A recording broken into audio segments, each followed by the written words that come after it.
টি-20 বিশ্বকাপের সুপার 8-এ কঠিন সমীকরণের সামনে দাঁড়িয়ে ভারত প্রথম ম্যাচে দক্ষিণ আফ্রিকার কাছে হেরে গ্রুপ এ চাপে পড়েছে সূর্যকুমার যাদবের দল। এরই মধ্যে ওয়েস্ট ইন্ডিজ বড় ব্যবধানে জিম্বাবুয়েকে হারিয়ে নেট রান রেটে এগিয়ে গেছে, যা ভারতের জন্য পরিস্থিতিকে আরও কঠিন করেছে।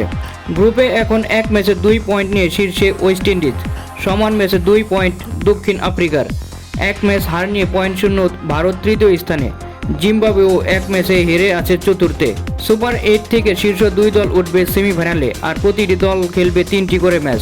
ভারতের সামনে এখন 2টি ম্যাচ জিম্বাবুয়ে ও ওয়েস্ট ইন্ডিজের বিপক্ষে। সেমিফাইনালে ওঠার আশা বাঁচিয়ে রাখতে হলে এই 2 ম্যাচেই জিততে হবে ভারতকে। শুধু জয় নয়, বড় ব্যবধানের জয়ও গুরুত্বপূর্ণ, কারণ নেট রান রেট শেষ পর্যন্ত বড় ভূমিকা রাখতে পারে। তবে শুধু নিজেদের জয় যথেষ্ট নাও হতে পারে, দক্ষিণ আফ্রিকা ও ওয়েস্ট ইন্ডিজের ম্যাচের ফলও গুরুত্বপূর্ণ হয়ে উঠেছে।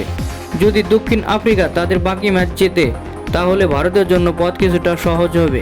কিন্তু প্রোটিয়ারা হেরে গেলে বা 3 দলের সমান পয়েন্ট হলে হিসাব করাবে রান রেটের দিকে। অর্থাৎ ভারতের সামনে সমীকরণ পরিষ্কার, 2 ম্যাচে জয়, সম্ভব হলে বড় ব্যবধান। পাশাপাশি প্রার্থনা করতে হবে প্রতিপক্ষদের ফল নিজেদের অনুকূলে যাওয়ার জন্য।